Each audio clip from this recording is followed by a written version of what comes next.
Welcome to the 14th lecture of the subject structure analysis.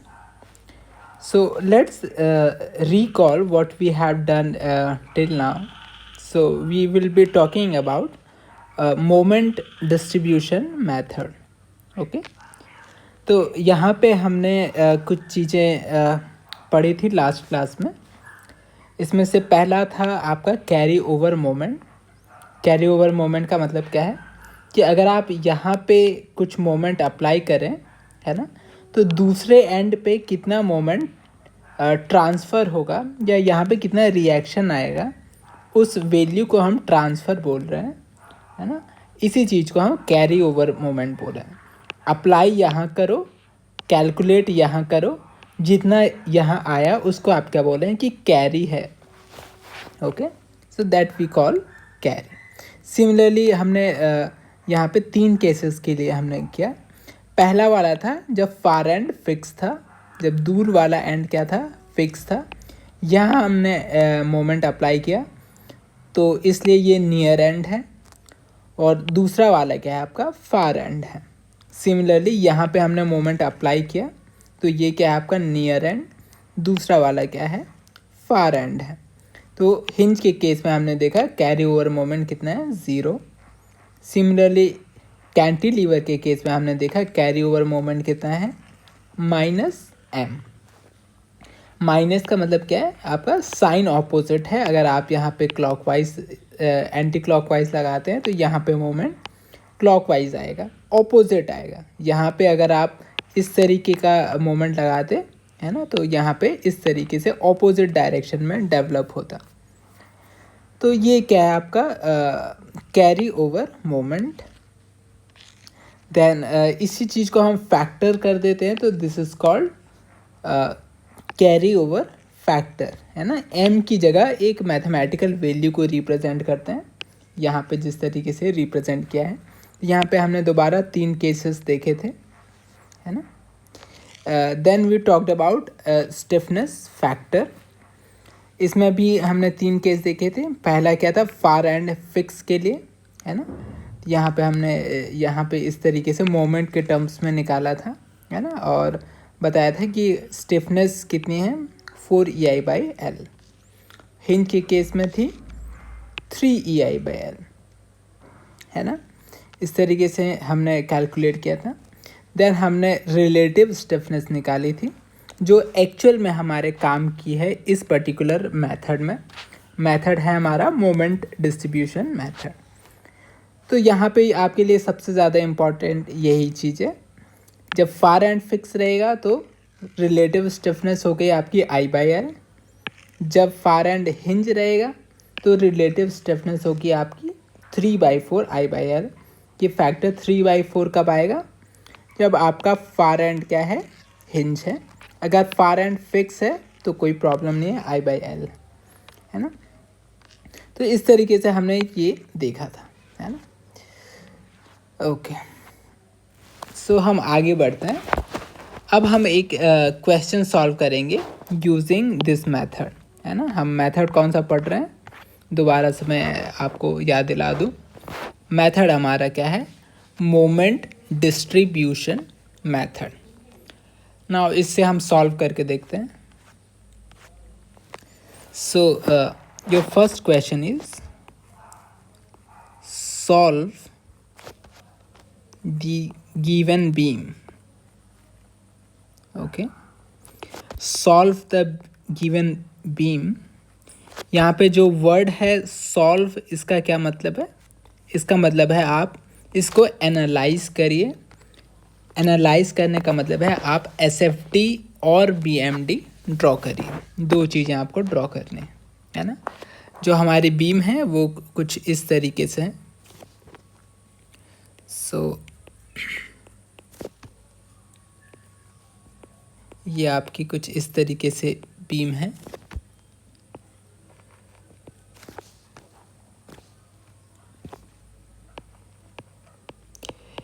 In points का नाम है A, B, C. Okay, this is 4 metre, यहाँ पे एक point load लगा हुआ है जिसकी मैग्नीट्यूड 8 किलो न्यूटन है। लेंथ ये 2 मीटर है, ये लेंथ भी आपकी 2 मीटर है। लेट अस से ये पॉइंट डी है। यहाँ पे एक यूडीएल लगा हुआ है। इस यूडीएल की इंटेंसिटी 12 किलो न्यूटन पर मीटर। ओके, सो इस तरीके से आपकी ये बीम है, इसको आपको एनालाइज करना है। कहने का मतलब है इस पर्टिकुलर स्ट्रक्चर को आपको क्या करना है, सॉल्व करना है, एसएफडी और पीएमडी ड्रॉ करना है। सबसे पहले इस स्ट्रक्चर को दोबारा से आप ड्रॉ कर लें। ओके, सबसे पहले क्या करना है, इसको दोबारा से आप ड्रॉ कर लें। ओके, और एसएफडी बीएमडी बनाने के लिए क्या करें, कुछ स्पेस इसके नीचे आप छोड़ दें। सो मैं कुछ स्पेस यहाँ पे फिक्स कर दे रहा हूँ ताकि इस क्वेश्चन के जस्ट नीचे मैं एसएफडी बीएमडी ड्रॉ कर सकूँ। ओके,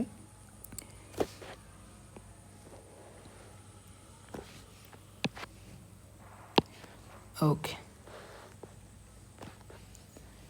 ना अगर आप यहाँ पे ध्यान से देखें, है ना, अगर आप इस क्वेश्चन के लिए degree of static indeterminacy calculate करने की कोशिश करें, है ना, तो आप देखेंगे कि इसकी स्टैटिक इनडिटर्मिनेसी कितनी है, 1 है। अगर आप इसकी काइनेमैटिक इनडिटर्मिनेसी को देखना चाहें, है ना, तो ये कितनी है, यहाँ पे 2, यहाँ पे 2, यहाँ पे 1, है ना, यहाँ पे 1, तो बेसिकली कितनी है, 5। ओके, तो कहने का मतलब है कि बीम आपकी क्या है, इनडिटर्मिनेट है ना, बीम क्या आपकी इनडिटर्मिनेट है, स्टैटिकली भी इनडिटर्मिनेट है, काइनेमैटिकली भी इनडिटर्मिनेट है। कहने का मतलब है सिर्फ इक्विलिब्रियम से आप इसे सॉल्व नहीं कर पाएंगे, इसलिए हम क्या कर रहे हैं, मोमेंट डिस्ट्रीब्यूशन मेथड की हेल्प ले रहे हैं।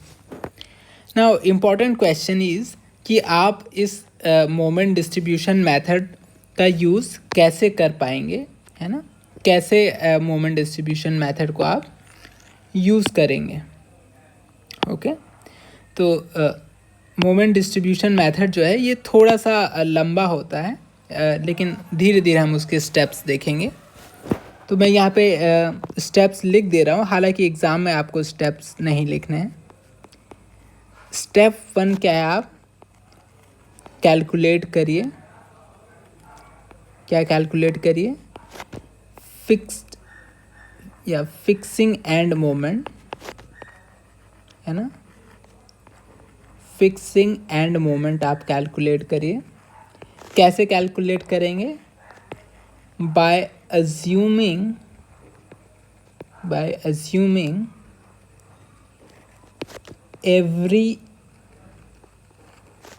every member as fixed beam, है ना, हर एक मेंबर को आप एक फिक्स बीम एज्यूम कर लीजिए। उसके बाद आप क्या करिए, फिक्स्ड एंड मोमेंट कैलकुलेट करिए या फिक्सिंग एंड मोमेंट कैलकुलेट करिए। ओके, तो यहाँ पे मैं आपको बेसिक क्वेश्चन याद दिला दूँ। आपका क्वेश्चन ऐसा है, आपने क्या एज्यूम किया है कि आपका जो पोर्शन ए बी है ना, ये पोर्शन जो ए बी है, इसको आपने क्या कर दिया है, फिक्स कर दिया है ना, इस तरीके से फिक्स एज्यूम कर लिया है, हालांकि है नहीं, फिर भी आपने एज्यूम कर लिया है ना। ओके, इसका इंटेंसिटी क्या है, 12 किलो न्यूटन पर मिनट, दिस इज 4 मिनट। और फिर क्या कर रहे हैं आप, फिक्स एंड मोमेंट कैलकुलेट कर रहे हैं। लेट अस से ये वाली मोमेंट क्या है, एम ए बी है, ये वाली मोमेंट क्या है, M B A. Okay, fix end moment की वैल्यू कितनी होती है, आप पीछे जाएंगे लेक्चर में, है ना, तो हमने यहाँ पे एक लास्ट टाइम हमने कुछ टेबल ड्रॉ किया था यहाँ पे, है ना, तो इस टेबल में वापस आएंगे और देखेंगे कि फिक्स एंड मोमेंट कितना है, WL²/12। ओके, तो सेम चीज़ का यूज़ हम यहाँ पे करने वाले हैं। ओके, आपको वो वैल्यूज याद होनी चाहिए तभी काम बन पाएगा। सो MAB फॉर्मूला क्या है, -WL²/12। सो माइनस W की वैल्यू कितनी है 12, L की वैल्यू कितनी है 4। सो -12 इंटू 4 का square divided by 12, this is -16 kilo newton metre. Similarly MBA क्या होगा, +WL²/12। तो ये वैल्यू हम ऑलरेडी कैलकुलेट कर चुके हैं, तो हम डायरेक्टली लिख दे रहे हैं 16 किलो न्यूटन पर मिनट। ओके, तो ये पहले मेंबर के लिए आपने कैलकुलेट कर ली। अब दूसरे वाले मेंबर के लिए कैलकुलेट कर लीजिए। दूसरा मेंबर क्या है आपका, BC है ना, this is B, this is C। यहाँ पे सेंटर में एक लोड लगा हुआ है जिसकी magnitude 8 kilo newton, 2 metre and 2 metre. Okay, then again यहाँ पे फिक्स एंड मोमेंट क्या होगा, MBC, this one is MCB। Okay, इनकी वैल्यू लिख दीजिए, MBC MCB, है ना। This will be negative, this will be negative. Again आपको फॉर्मूला याद होना चाहिए। फॉर्मूला कितना होता है, WL/8, है ना। सो आप पीछे जाके चेक कर सकते हैं। ओके, इस वाले टेबल में वापस आएंगे और देखेंगे कि फॉर्मूला कितना है, WL/8। तो सेम फॉर्मूला को आप यहाँ पे यूज़ करेंगे। ओके, यहाँ पे आप यूज़ करेंगे, क्या है आपका -WL/8। W की वैल्यू कितनी है 8, L की वैल्यू कितनी है, ये टोटल कितनी है 4। So -8 into 4 divided by 8, this is -4 kilo newton metre. This is positive WL/8। इसकी मैग्नीट्यूड हो जाएगी कितनी, +4 किलो न्यूटन मीटर। कहने का मतलब है जितने भी मेंबर हों, यहाँ पे 2 मेंबर थे तो दोनों मेंबर को आप फिक्स एज्यूम कर लीजिए और क्या करिए, फिक्सिंग एंड मोमेंट कैलकुलेट कर लीजिए। ये आपका पहला स्टेप है ना। हर क्वेश्चन में आपको सेम ही स्टेप्स रिपीट करना है ना। सो यहाँ पे मैं थोड़ा इनका कलर चेंज कर देता हूँ so that it will be more catching. So let's say okay, so ये आपका स्टेप 1 रेडी है। सेकंड स्टेप में आएंगे और आप क्या करेंगे, मैं यहाँ पे लिख देता हूँ। सो स्टेप 2 में क्या करेंगे आप, स्टेप 2 में आप कैलकुलेट करिए, calculate distribution factor, calculate distribution factor, distribution factor calculate करिए। दोबारा से आप पीछे जाएंगे, है ना। हमने लास्ट क्लास में डिस्ट्रीब्यूशन फैक्टर कैलकुलेट किया था, उस पर कुछ क्वेश्चन सॉल्व भी किए थे।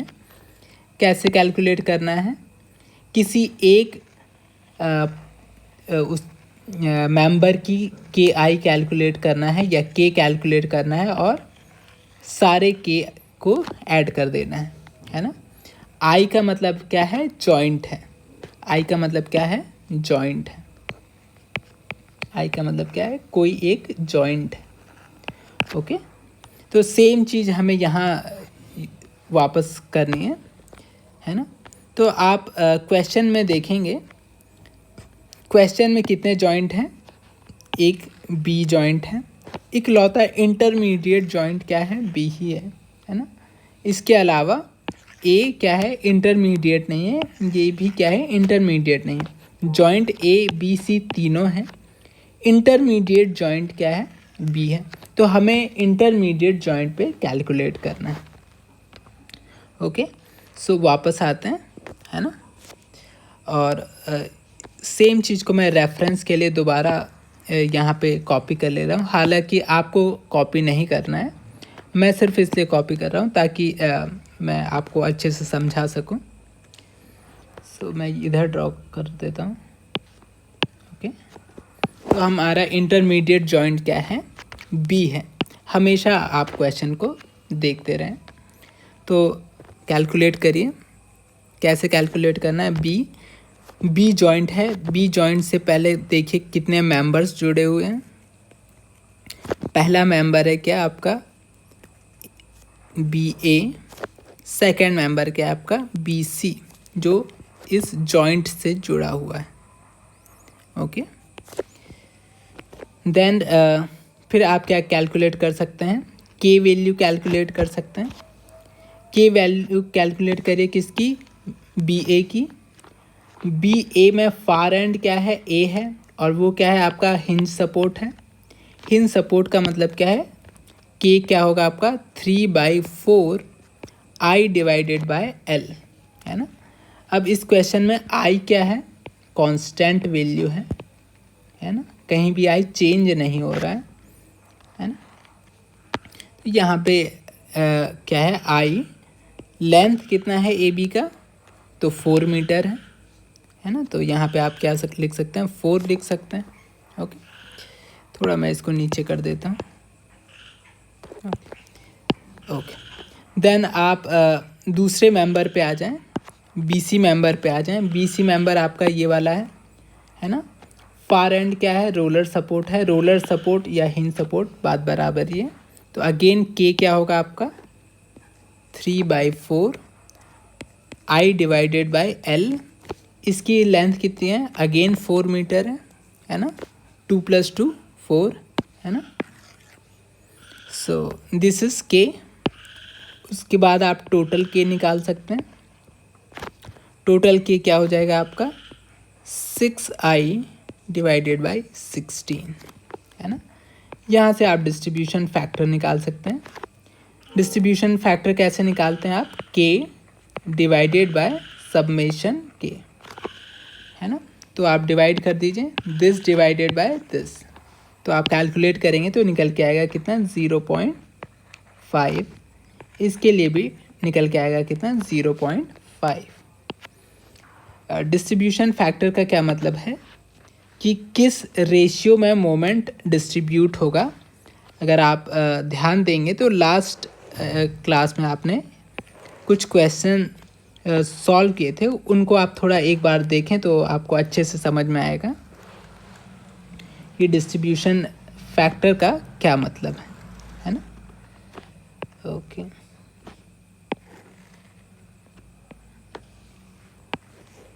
तो ये टेबल हमारा बन के रेडी है ना। तो ये हम आपका क्या है, सेकंड स्टेप है जिसमें आपने क्या कैलकुलेट किया है, डिस्ट्रीब्यूशन फैक्टर आपने कैलकुलेट किया है। ओके, आगे बढ़ते हैं, है ना। अभी तक हम यहाँ तक पहुँचे नहीं हैं, है ना। अभी तक हमने ठीक से क्वेश्चन सॉल्व करना स्टार्ट नहीं किया है। तीसरा हमारा जो सबसे इम्पॉर्टेंट स्टेप है, जो बेसिकली क्या है आपका, मोमेंट डिस्ट्रीब्यूशन है ना। स्टेप 3 आपका क्या है ना,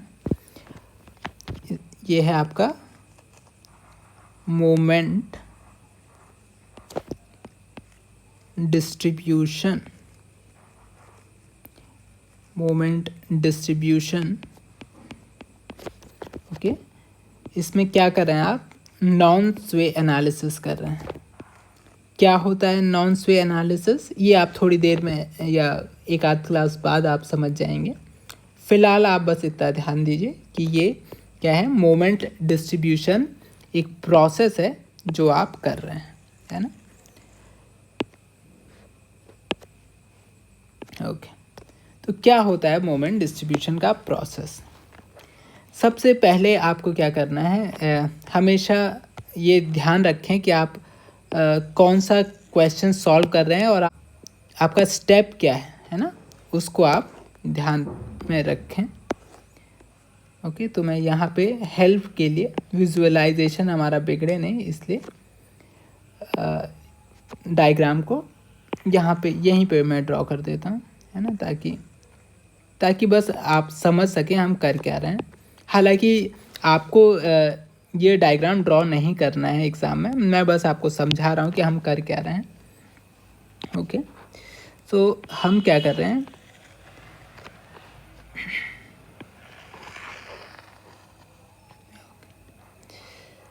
हम बोल रहे हैं कि ये जो पॉइंट है हमारा, ये क्या है, बी पॉइंट है, ये क्या है हमारा, ए है, और ये सी है ना।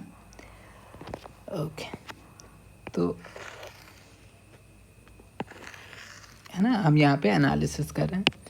फर्स्ट स्टेप में हम क्या कर रहे हैं, डिस्ट्रीब्यूशन फैक्टर लिख रहे हैं, है ना, डिस्ट्रीब्यूशन फैक्टर लिख रहे हैं।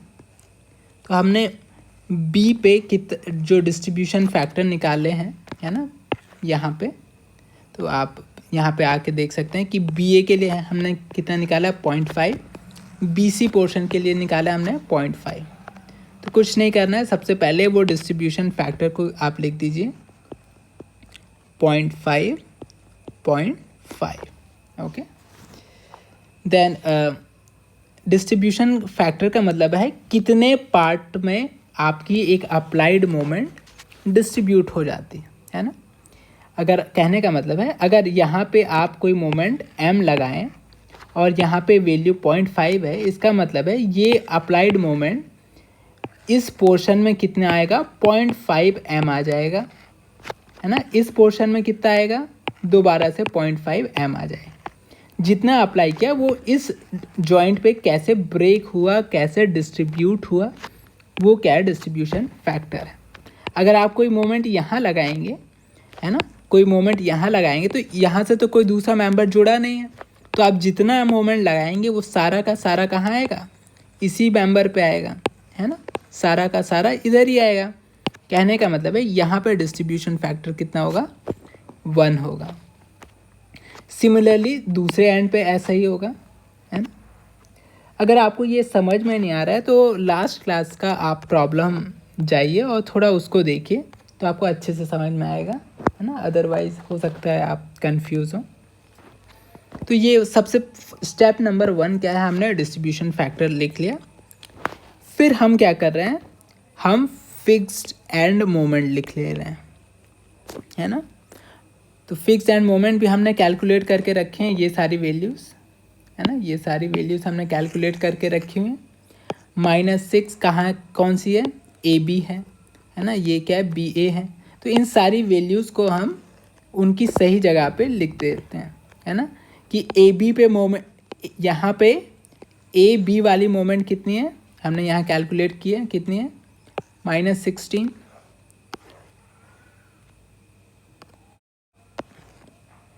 सो हम वो वैल्यूज़ यहाँ पे लिख दे रहे हैं। ये वैल्यू कितनी है, -16।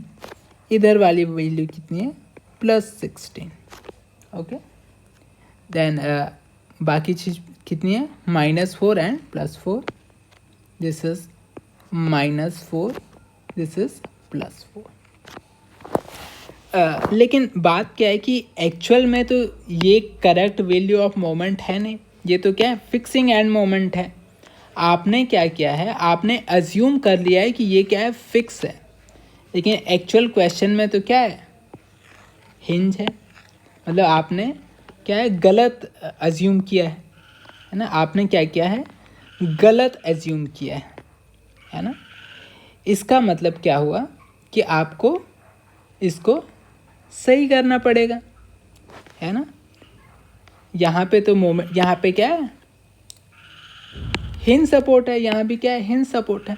इसका मतलब है यहाँ पे मोमेंट कितना होना चाहिए, 0 होना चाहिए, यहाँ पे मोमेंट कितना, 0 होना चाहिए, है ना।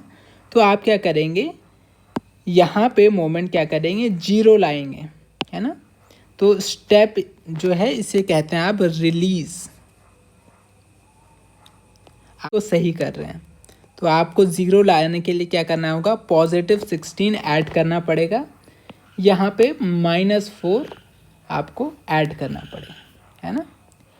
लेकिन जैसे ही आप यहाँ पे +16 लगाएंगे, है ना, +16 लगाएंगे तो आप पीछे आएँ और पीछे आके वापस से याद करें, है ना। यहाँ पे आप देखें, जब भी आप एक मोमेंट यहाँ पे अप्लाई करते थे, वो यहाँ पे क्या होता था, ट्रांसफ़र हो जाता था। यहाँ पे मोमेंट अप्लाई करते थे, यहाँ पे ट्रांसफ़र हो जाता था। तो सेम प्रोसेस हमारे क्वेश्चन में भी होगा कि आपने कोई वैल्यू क्या की, कोई वैल्यू यहाँ पे अप्लाई करी, है ना। यहाँ पे कितनी वैल्यू अप्लाई करी, +16 अप्लाई करी। तो इसका मतलब क्या है, इसका कुछ ट्रांसफ़र होके यहाँ आना चाहिए, है ना। तो कितना ट्रांसफ़र होगा, है ना। इंटरमीडिएट सपोर्ट जो है ये क्या है, इसे आप फिक्स की तरह एज्यूम करिए, है ना। तो ये क्या होगा, ये दिखने में रोलर है, लेकिन चूँकि ये क्या है, बीच में है, इंटरमीडिएट है, तो इस पर्टिकुलर पॉइंट पे कोई बेंडिंग मोमेंट डेवलप होगी, है ना। इसलिए वर्टिकल रिएक्शन के साथ एक मोमेंट भी डेवलप होगी, इसलिए इसको आप फिक्स की तरह कंसीडर करिए, है ना। सारे इंटरमीडिएट सपोर्ट्स को आप फिक्स की तरह कंसीडर करेंगे, ओके। तो वापस आते हैं, आपने क्या किया, यहाँ +16 लगाया, ये वाला क्या है, फिक्स है ना। जब फार एंड फिक्स होता है तो कितनी मोमेंट ट्रांसफ़र होती है, हाफ, आधी मोमेंट ट्रांसफ़र हो जाएगी, ठीक है। तो आधी मोमेंट क्या होगी, ट्रांसफ़र हो जाएगी, है ना। तो आप क्या करिए, यहाँ पे शो करिए कि कैरी ओवर मोमेंट, है ना। कैरी ओवर कितना हो गया, हाफ हुआ, है ना। ये 16 हाफ ट्रांसफ़र होके यहाँ आएगा, इसका हाफ ट्रांसफ़र होके यहाँ आएगा। तो ये कितना हो गया आपका, +8 यहाँ आ गया, और ये -2 इधर आ गया, है ना। ये अभी तक आपने अपनी गलतियों को सुधारा है ना। तो मैं यहाँ पे क्या कर देता हूँ, एक लाइन खींच देता हूँ,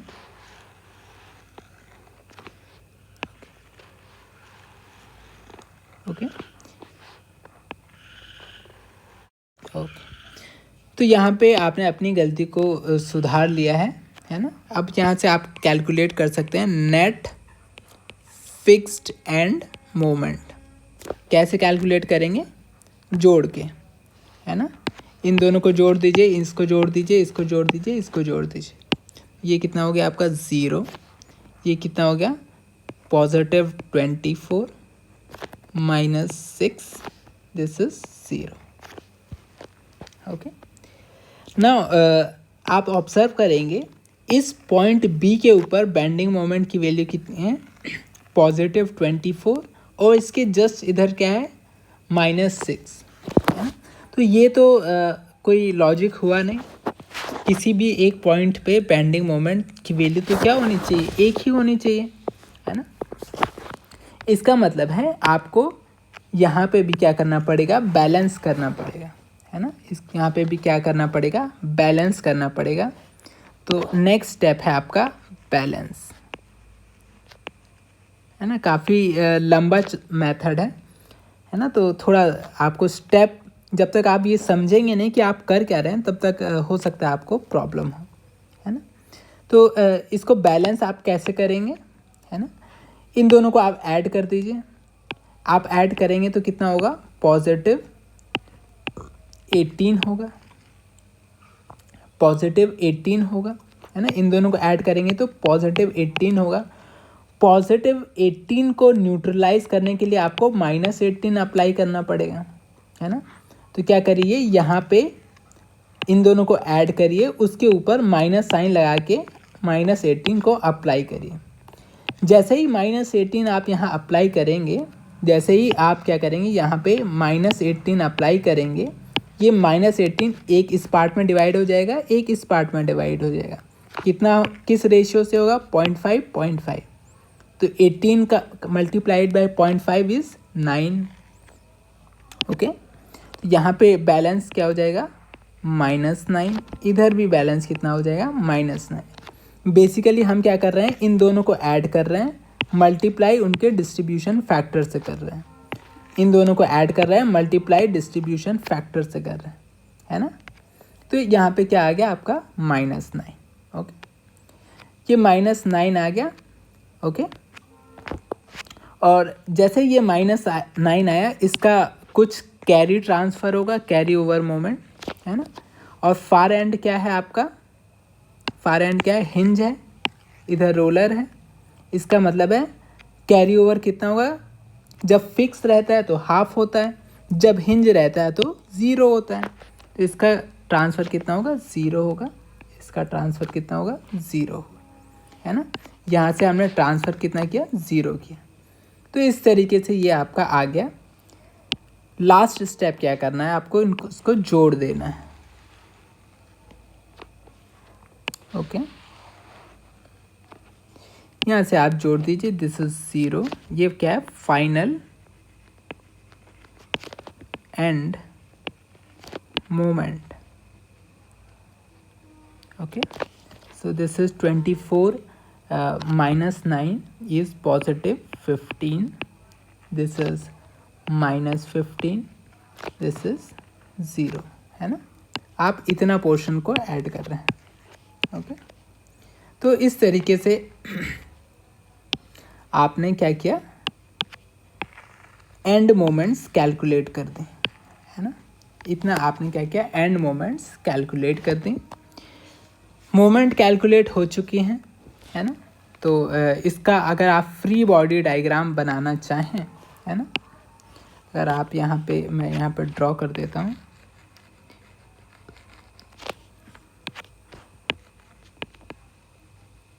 free body diagram. Okay, free body diagram अगर आप बनाना चाहते हैं, है ना, तो पहले तो आप क्या करिए, अपने बीम को ड्रॉ करिए, है ना। बीम कैसा, किस तरीके से थी आपकी, इतनी पोर्शन में क्या लगा हुआ था, यूडीएल लगा हुआ था, है ना। अब मैं क्या कर रहा हूँ, ये सपोर्ट शो नहीं कर रहा हूँ, ये सपोर्ट हटा के क्या कर रहा हूँ मैं, एक्चुअल में उसके फोर्सेस के टर्म्स में दिखा रहा हूँ, है ना। सिर्फ फोर्सेस या उसके रिएक्शंस शो कर रहा हूँ। तो ये क्या है आपका 12 किलो न्यूटन पर मीटर है, ये क्या है 4 मीटर है। और आप देखेंगे यहाँ पे मोमेंट कितनी है, 15 है।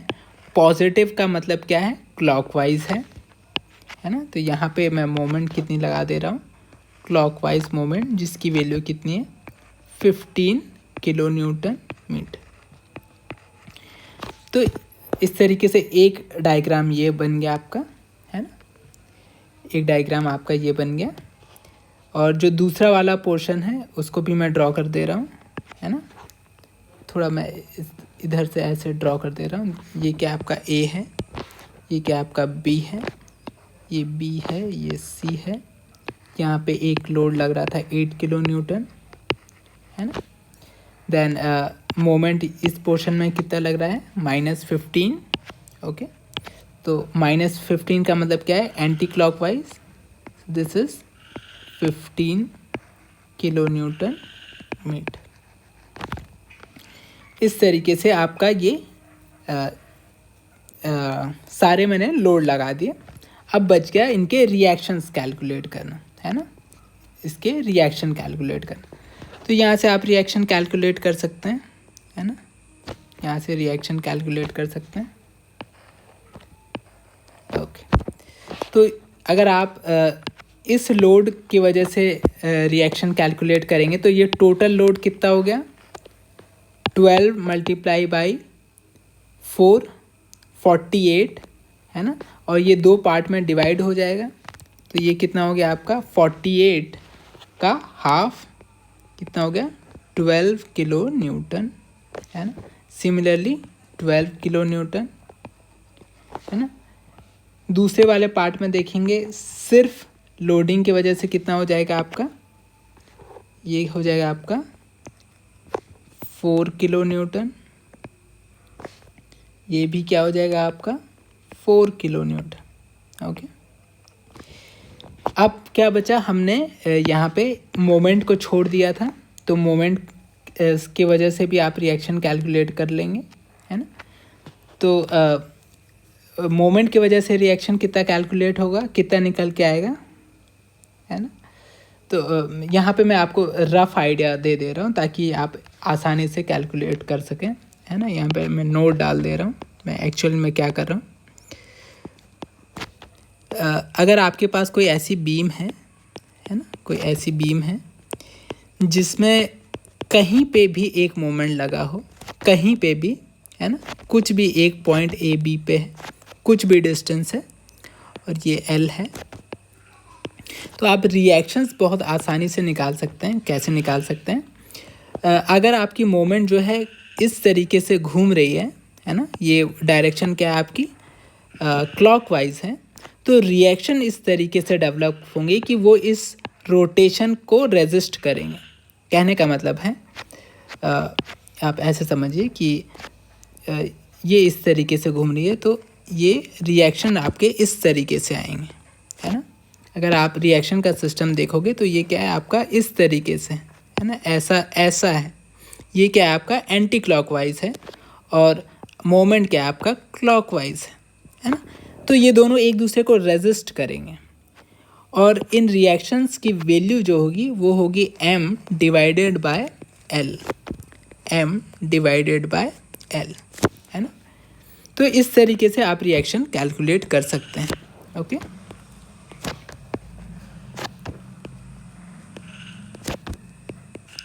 तो सेम कॉन्सेप्ट मैं इधर यूज़ कर रहा हूँ, है ना। आप डायरेक्शन यहाँ पे इम्पॉर्टेंट है, मैग्नीट्यूड तो m/l ही है, मैग्नीट्यूड तो m/l है, लेकिन डायरेक्शन क्या है आपको ध्यान में रखना होगा। तो सेम चीज़ को मैं यहाँ पे यूज़ कर रहा हूँ, है ना। तो सेम चीज़ को मैं यहाँ पे यूज़ कर रहा हूँ। ओके, तो ये जो 15 है, 15 की डायरेक्शन क्या है, इस तरीके से, डायरेक्शन क्या है, इस तरीके से है ना। ये डायरेक्शन क्या है आपकी, क्लॉकवाइज है।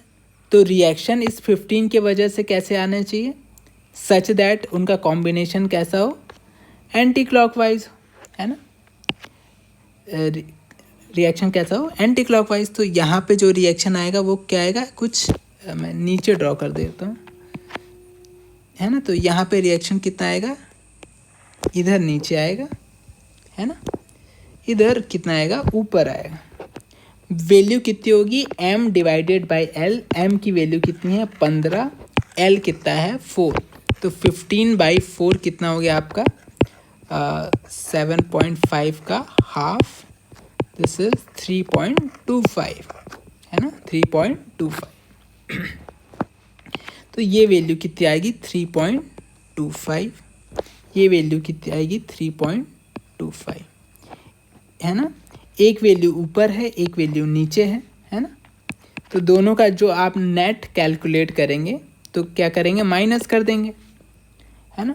तो 12 माइनस 3.25 आप कैलकुलेट कर लें। So this value will be 12 minus 3.25, this is 8.75, okay, 8.75।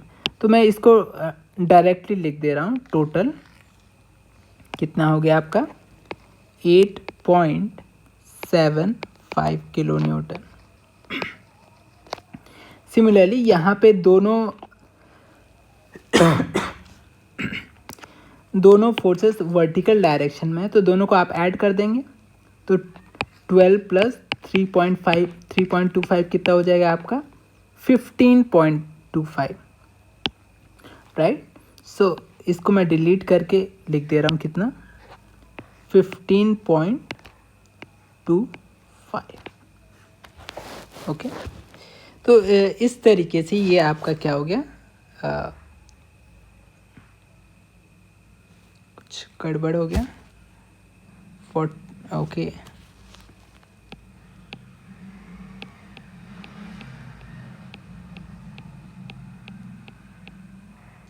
Very sorry. ये एक्चुअल में जो वैल्यू है ये क्या है 12 नहीं होनी थी, ये 24 होनी थी ना, ये वैल्यू कितनी होनी थी, 24 हाफ कितना होता है, 24 होता है, दिस इज 24, दिस इज 24 है, दिस इज मिस्टेक। तो दोबारा से हम कर लेते हैं। तो 24 प्लस 3.25 कितना होगा, 27.25, 27.25। So this value should be 27.25. Okay, then इसको आप डिडक्ट कर सकते हैं। So 24 minus 3.25 is 20.75, right? So this is 20.75.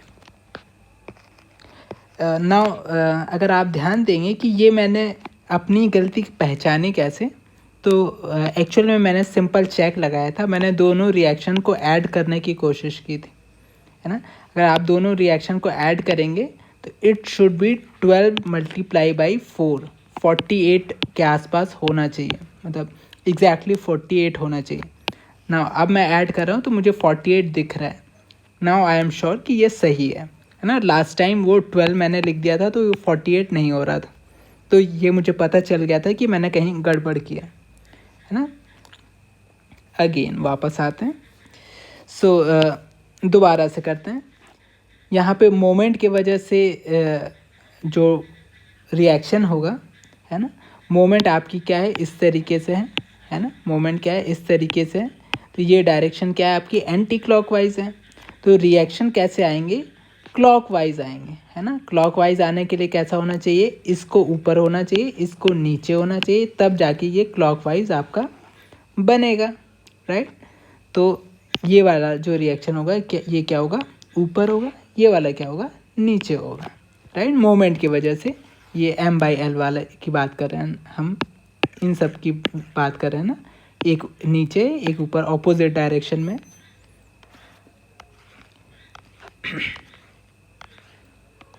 Okay, तो वैल्यू कितनी होगी, 15 डिवाइडेड बाई 4, है ना, दैट विल बी अगेन 3.25 है। तो 4 प्लस 3.25 कितना हो जाएगा आपका, 7.25, राइट। तो हम ये डायरेक्टली लिख दे रहे हैं कितना, 7.25। यहाँ पे क्या होगा, 4 माइनस 3.25, तो कितना होगा, 0.75, है ना। तो उसको लिख देते हैं कितना, ये इसको आप लिख दीजिए डायरेक्टली कितना, 0.75। तो इस तरीके से अब आपने सारी वैल्यूज़ को कैलकुलेट कर लिया है ना। थोड़ा मैं आपको एक बार और रिवाइज करवा देता हूँ ताकि आप कंफ्यूज ना हो, क्योंकि काफ़ी लंबा चौड़ा मेथड है।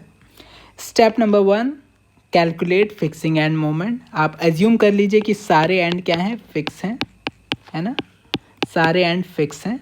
उसके बाद इन सारे फिक्सिंग एंड्स एंड मोमेंट को कैलकुलेट कर लीजिए। उसके बाद क्या करिए, हर इंटरमीडिएट जॉइंट पे क्या करिए, डिस्ट्रीब्यूशन फैक्टर कैलकुलेट कर दीजिए, है ना, डिस्ट्रीब्यूशन फैक्टर कैलकुलेट कर लीजिए, है ना।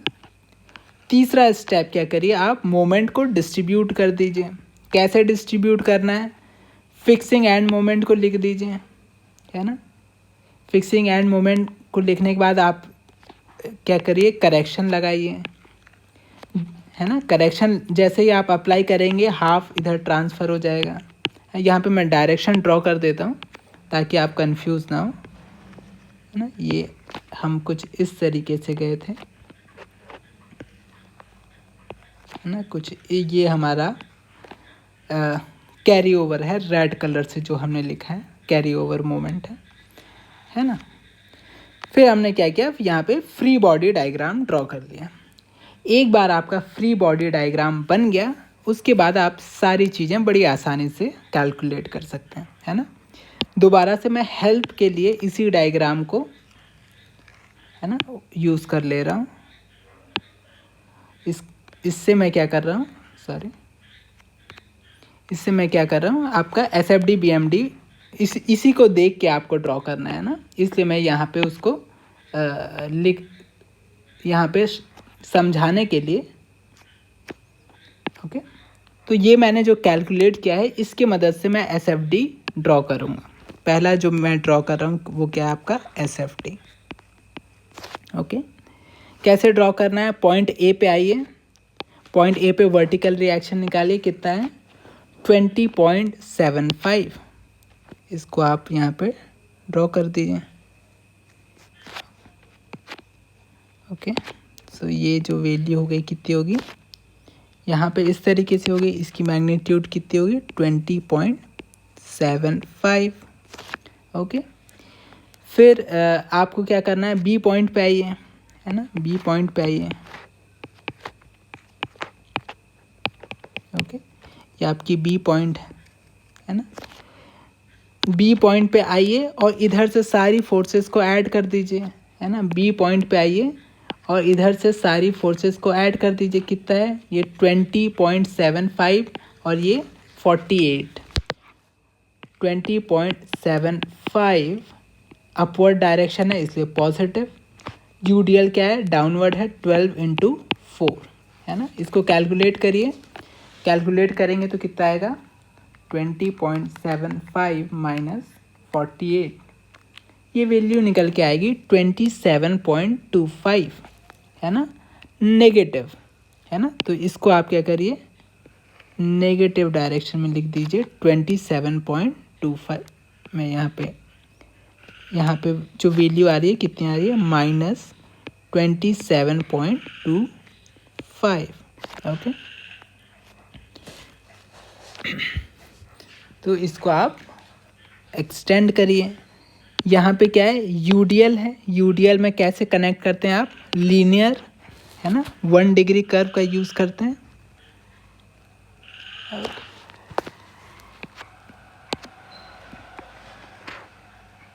ओके, इस तरीके से आपने कनेक्ट कर दिया, आगे बढ़ेंगे है ना। पॉइंट बी के बाद ये एक लोड और आ गया है ना, इस लोड को और ऐड कर दीजिए है ना।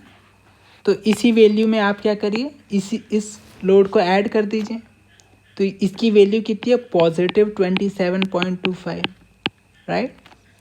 तो आप माइनस में ऐड कर देंगे तो कितना हो जाएगा 0 हो जाएगा।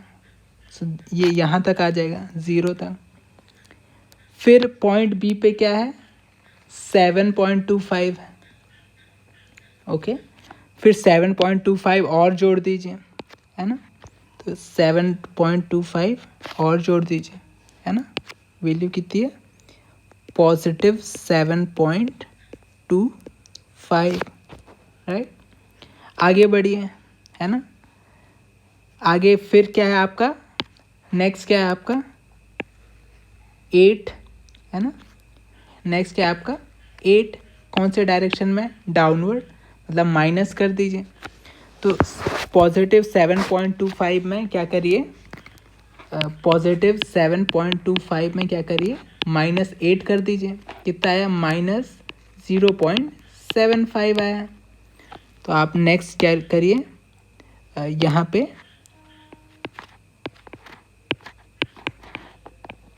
क्या है आपका, यहाँ पे कुछ वैल्यू आएगी, सॉरी ये वैल्यू पहले तो आपकी क्या आएगी ऐसा स्ट्रेट आएगी और इसी पॉइंट पे कितनी आएगी माइनस, यहाँ पे आ जाइए कितनी आएगी वैल्यू आपकी -0.75। उसके बाद क्या है आपका कोई लोडिंग नहीं है, आपको स्ट्रेट आना है, स्ट्रेट आइए। ओके, देन पॉइंट सी पे फिर क्या है 0.75, इसमें 0.75 ऐड कर दीजिए तो कितना हो जाएगा आपका 0, तो ये वापस कहाँ जाएगा 0।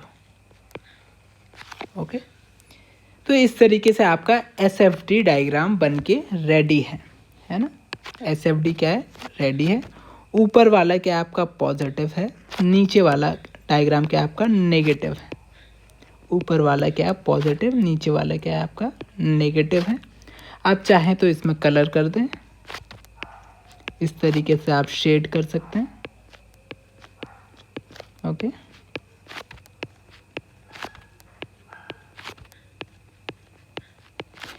है ना। इस तरीके से आपने शेड कर दिया, ठीक है। तो एसएफडी डायग्राम आपने बना लिया है। नेक्स्ट आपको ड्रॉ करना है क्या, bending moment diagram. Now bending moment diagram draw करने के लिए आप थोड़ा सा वापस आएँ, है ना। अगर आप इस तरीके की कोई बीम लें, है ना, इस तरीके की कोई बीम लें, ओके, यहाँ पे क्या लगा दें आप, एक हिंज लगा दें, एक रोलर लगा दें, है ना। तो इसके लिए बेंडिंग मोमेंट डायग्राम कैसा बनता है, इस तरीके से बनता है। और ये जो मैक्सिमम वैल्यू आती है, ये कितनी आती है आपकी, WL²/8 आती है ना। तो आप इस WL²/8 जो वैल्यू है, वैसा UDL जैसा ही है यहाँ पे, है ना। तो आप वैल्यू कैलकुलेट करें, है ना। WL²/8 कितना होता है, W कितना है 12 है, L कितना 4 है, स्क्वायर डिवाइडेड बाई 8। इसकी वैल्यू कितनी होगी, 12 multiply by 4 into 4 divided by 8, 24, है ना। तो 24 होगी, कहाँ पे होगी, एग्जैक्टली उस पॉइंट पे होगी जहाँ पे क्या है आपका एसएफडी क्या होगा, साइन चेंज करेगा, पॉजिटिव से नेगेटिव आएगा, यानी कि इस पॉइंट पे होगी मैक्सिमम वैल्यू। और मैक्सिमम वैल्यू कितनी होगी, 24 होगी। तो आप इस पॉइंट को एक्सटेंड कर दें, है ना, इस पॉइंट को एक्सटेंड कर दें और यहाँ पे क्या करें, इस तरीके से UDL ड्रॉ करें। ये वैल्यू कितनी है आपकी, 24, राइट। ओके, देन थोड़ा मैं इसको साफ कर देता हूँ। ओके, देन अगर आप इस वाले पोर्शन को ध्यान दें, है ना, इस वाले पोर्शन को ध्यान दें, ये कुछ इस तरीके से आपका W, है ना। तो अगर आप इसकी बेंडिंग मोमेंट डायग्राम ड्रॉ करेंगे तो कितना होगा, कुछ इस तरीके से होगा। और यहाँ पे आप वैल्यू निकालेंगे तो कितना होगा, WL/4 होगा, है ना। ये मैक्सिमम वैल्यू कितनी होगी, WL/4। तो W कितना है, 8 है, L कितना है आपका 4 है, ये कितना है आपका 4 है, तो ये कितना हो गया आपका 8 हो गया, राइट। तो आप यहाँ पे डायग्राम किस तरीके से ड्रॉ करेंगे,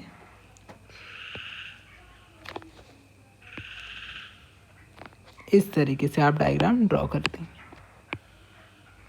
ओके। इसकी वैल्यू कितनी है आपकी, 8 है ना, 8 है। नाउ दोबारा से मैं आपको बहुत कॉमन गलती बता रहा हूँ, है ना। कॉमन गलती ये है कि लोग ये सवाल नहीं पूछते कि ये आपने ऊपर क्यों बनाया, है ना, ये ऊपर क्यों बनाया, ऐसा क्यों नहीं बनाया, है ना, या ऐसा क्यों नहीं बनाया। तो 24 जो क्या है वो सैगिंग है ना, आप सैगिंग वैल्यू है, इसीलिए पॉजिटिव है। पॉजिटिव 8 भी क्या है आपकी सैगिंग वैल्यू, राइट, इसलिए हमने उसको ऊपर बनाया है ना। नाउ एक्चुअल में तो ये इस तरीके का डायग्राम कब बनता, जब इस तरीके का सिस्टम होता अलग अलग। बट अभी तो क्या है, ये बी से कनेक्टेड है ना। इसका मतलब क्या है, बी पे भी कुछ बेंडिंग मोमेंट होनी चाहिए थी, राइट। सो अगर आप ध्यान से देखें, है ना, अगर आप ध्यान से देखें तो यहाँ पे आपको बी पे बेंडिंग मोमेंट की वैल्यू दिखेगी, है ना, कितनी दिखेगी, 15 दिखेगी। और अगर आप 15 इस बी में अप्लाई करोगे, क्या है, इस तरीके से है ना, इस तरीके से है आपकी वैल्यू, तो ये बीम कैसा बैंड होगा, इस तरीके से बैंड होगा। कहने का मतलब क्या है, हॉगिंग है, मतलब 15 क्या है, नेगेटिव है। सिमिलरली अगर आप इस वाले बीम को ध्यान से देखो तो ये मोमेंट कैसा होगा, इस तरीके से एक्ट करेगा, है ना। तो ये क्या होगा, इस तरीके से होगा। अगेन क्या है, हॉगिंग है ना। कहने का मतलब है ये 15 वैल्यू क्या है, हॉगिंग है। तो आप इसको वापस लेके आइए और क्या करेंगे सर, इस 15 को क्या करिए, 8 से ऊपर होगा, 24 से नीचे होगा, ये क्या है आपका 15 है, है ना। नाउ आप इसको इस तरीके से ड्रॉ कर दीजिए, राइट। और फिर क्या करिए, इसको शेड कर दीजिए, है ना।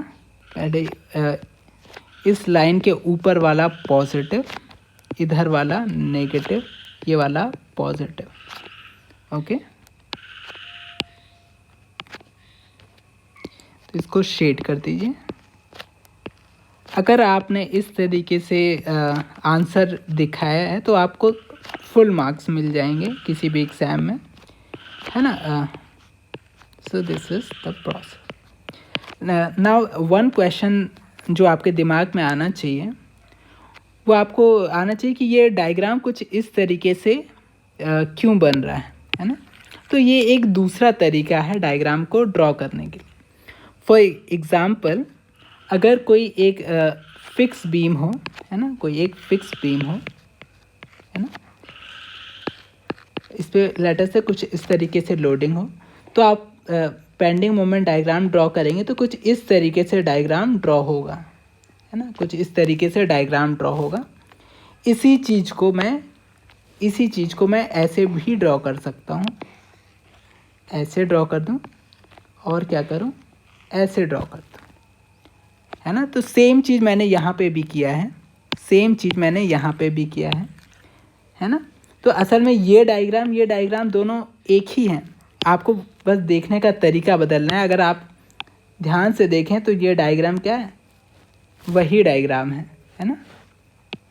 बस ये नीचे वाली लाइन क्या है, ये वाली लाइन क्या है, यूज़लेस है ना।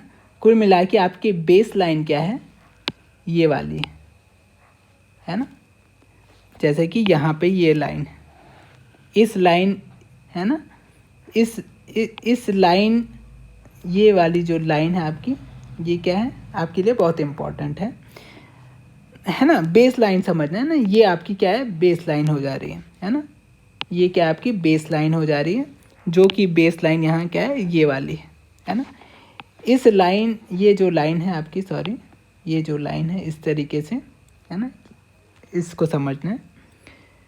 तो इस तरीके से ये एक ही चीज़ है, बस ड्रॉ करने का तरीका अलग है ना। क्योंकि अगर आप ध्यान दें तो इस डायग्राम को बहुत हमने आसानी से ड्रॉ कर लिया, है ना। तो आसानी से ड्रॉ करने के लिए हम ये टेक्निक अपनाते हैं।